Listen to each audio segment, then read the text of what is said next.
मस्त banana cake बनवून तयार झालेला आहे. व्यवस्थितपणे फुगलेला आहे. तुम्ही बघू शकता स्पॉन्ज छान आलेला आहे. दिसायला छान दिसतंय, तसंच चवीला सुद्धा मस्त आहे.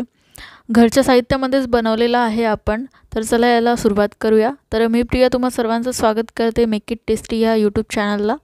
तर सर्वप्रथम आपण कुकरला प्रीहीट करून घेऊया. तर आधी आतमध्ये मीठ टाकलेलं आहे, त्याच्यामध्ये एक स्टँड ठेवलेला आहे आणि कुकरची रिंग आणि जे सिटी असतं ती काढून घ्यायची आहे आणि त्याला मोठ्या आचेवर ठेवून द्यायचं आहे 5 ते 10 मिनिटासाठी. तर मोठं मिक्सरचं भांडं घेतलेलं आहे, त्याच्यामध्ये 3 केळी घेतलेली आहेत. ही केळी छान पिकलेली असावी आणि चवीला गोड असावी आणि सुगंध ज्याचा येतो केळी तशी केळी घ्यायची, म्हणजे इसेन्स वगैरे घालायची आवश्यकता पडत नाही. त्यामध्ये 1 मोठा वाटी मी साखर घातलेली आहे आणि अर्धा कप दही घातलेलं आहे. तर तुम्ही बघू शकता हा जो चमचा आहे याचं माप वगैरे मी सगळं डिस्क्रिप्शनमध्ये देऊन देणार. तर त्याने मी दही घातलेलं आहे. दही थोडंसं आंबट आहे म्हणून तेवढंच टाकायचं. जर फिक्कं असेल तर तुम्ही 1 कप टाकू शकता. तर थोडंसं फिरवून घेतलं, त्याच्यामध्ये मग त्याच चमच्याने अर्धा चमचा इतकं तेल टाकलेलं आहे आणि त्यालासुद्धा छान फिरवून घ्यायचं आहे. तर बघू शकता असं तयार होतं हे, त्याला बबल्स वगैरे येतात थोडेसे. आता बाकीची तयारी करूया. तर हे तयार झालेलं आहे, याला एका साईडला ठेवूया. तर आता मोठ्या मिक्सिंग बाउलमध्ये मी याच्यामध्ये पीठ गाळून घेणार. तर सर्वप्रथम आपण याच्यामध्ये 1 कप इतकं मैदा घेणार आहोत. तर हा 1 कप मैदा आहे. मोठ्या वाटीने एका याने पण घेऊ शकता तुम्ही, म्हणजे सगळे सारखे भांडे त्यानेसुद्धा माप घेऊ शकता. तर आता हा मी 1 कप मैदा घेतलेला आहे आणि पाऊण कप गव्हाचं पीठ घेतलेलं आहे. त्याच्यामध्ये मी 1.5 चमचा, तुम्ही बघू शकता हा चमचा केवढा आहे, जर पोहे खाण्याच्या चमच्याने सपाट आपण पकडू शकतो तर इतकं मी बेकिंग पावडर वापरलेलं आहे आणि तेवढाच 1.5 चमचा बेकिंग सोडा घ्यायचा आहे, म्हणजे आपल्या घरी सर्वांच्या घरी जो उपलब्ध असतो सोडा तो घ्यायचा आहे, खाण्याचा सोडा. तर बेकिंग सोडा आणि बेकिंग पावडर असं दोन्ही पण मी 1.5 चमचा घेतलेला आहे. याचंसुद्धा माप मी परफेक्ट असं डिस्क्रिप्शनमध्ये देणार, तर तुम्ही ते बघू शकता. तर हे आपल्याला याच्यामध्येच टाकायचं आहे आणि चाळणीने सगळं काही गाळून घ्यायचं आहे. चाळणीने गाळणं आवश्यक आहे, सगळं मिक्स होतं व्यवस्थित. तर मी हे सगळं गाळून घेते. तर आणखी जर आपल्याला याच्यामध्ये लागलं पीठ वगैरे कमी पडलं किंवा त्या बॅटरला थोडंसं म्हणजे घट्ट झालं किंवा आणखी पातळ झालं तर मग आपण याच्यामध्ये ॲड करू शकतो. तर ॲड करायचं, जर घट्ट झालं तर याच्यामध्ये दूध ॲड करायचं आणि जर पातळ राहिलं तर याच्यामध्ये गव्हाची कणिक ॲड करायची. तर आता आपण हे मिक्स करून घेऊया. तर बघूया आपल्याला काय आवश्यकता पडेल. तर मला तरी असं वाटते आता कणिकच आपल्याला याच्यामध्ये घालावी लागणार. थोडंसं हे पातळ झालेलं आहे आणि मिक्सरमध्ये सुद्धा थोडंसं उरलेलं आहे. तर याच्यामध्ये आपण अर्धा कप इतकी कणिक घेऊया. अर्धा कप म्हटल्यापेक्षा जे आपण पाऊण कप अगोदर घातलेली होती तर त्याच्यामध्ये थोडीशी ॲड करूया, म्हणजे आपल्याला 1-1 कप माप आपलं होऊन जाणार, म्हणजे मैदा 1 कप आणि पीठ पण गव्हाचं 1 कप असं होणार. तर तुम्ही बघू शकता मी थोडीशीच घातलेली आहे, म्हणजे ही 1 पाव कप आहे, म्हणजे पाऊण कप अगोदरची आणि हे 1 पाव कप असे 1 कप झालेलं आहे. तर हे इतकं घालायचं आहे ह्याच्यामध्ये आणि हे जे मिक्सरमध्ये राहिलेलं आहे हे सुद्धा मी याच्यामध्ये टाकून देते, म्हणजे व्यवस्थित आपलं बॅटर तयार होऊन जातं. याला व्यवस्थित मिक्स करायचं आहे आणि फास्ट मिक्स करायचं आहे, कारण आपण याच्यामध्ये सोडा वगैरे सगळं टाकून दिलेलं आहे.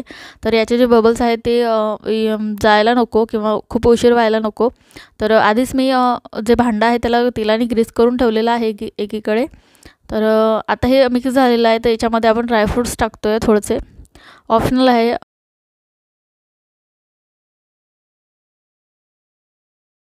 आणि आता टुटी फ्रुटीसुद्धा टाकते थोडीशी, दिसायला छान दिसतो हा केक याने आणि चव पण छान लागते दाताखाली आले की हे. तर म्हणून मी ड्रायफ्रूट्स आणि टुटी फ्रुटी थोडीशी टाकून घेतलेली आहे.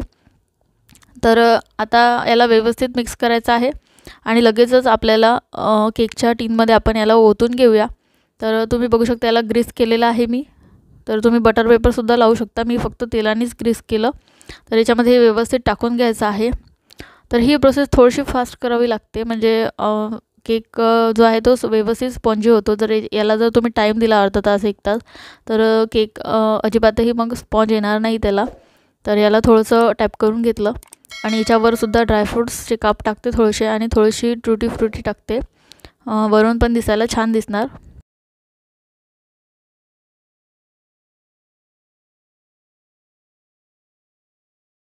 तर तुम्ही बघू शकता आताच हा केक किती छान दिसत आहे। तर आता आपण काय करूया, याला थोडंसं अजून टॅप करूया, म्हणजे हे ड्रायफ्रूट्स आहे याच्यामध्ये जातील या बॅटरमध्ये थोडेसे आतमध्ये।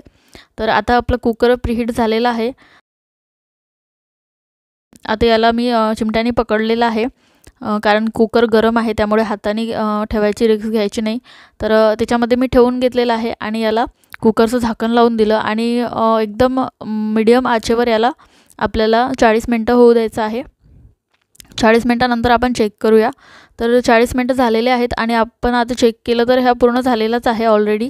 तर याला मी काही चाकू वगैरे टाकून बघितलं नाही, कारण ऑलरेडी झालेला आहे, डायरेक्ट समजतं पूर्ण ब्राऊन झालेला आहे। तर याला काढून घेतलं मी आणि 1 तास छानपैकी थंड करून घ्यायचं आहे। 1 तास लागतो याला थंड करायला। तर 1 तासानंतर याला आजूबाजूने मी थोडंसं कळा याच्या लूज करून घेतल्या, चाकूनेच केल्या। तर तुम्ही बघू शकता दिसायला खूप छान दिसतंय केक, असं वाटतं चॉकलेट केक आहे।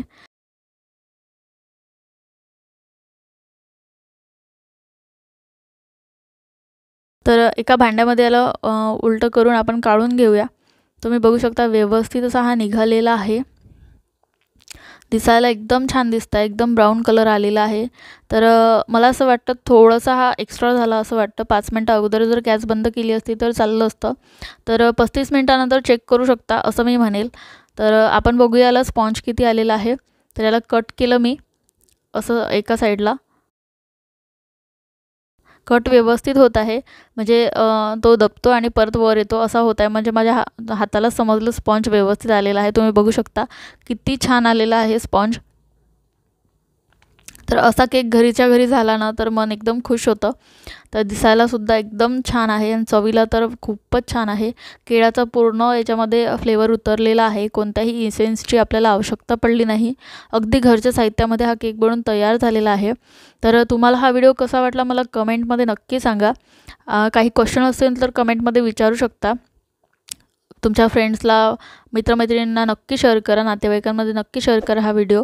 आणि घरच्या घरी आता केळी छान येत आहेत, तर घरच्या घरी या केकचा आनंद घ्या। तर भेटूया नेक्स्ट व्हिडिओमध्ये, तोपर्यंत बाय बाय।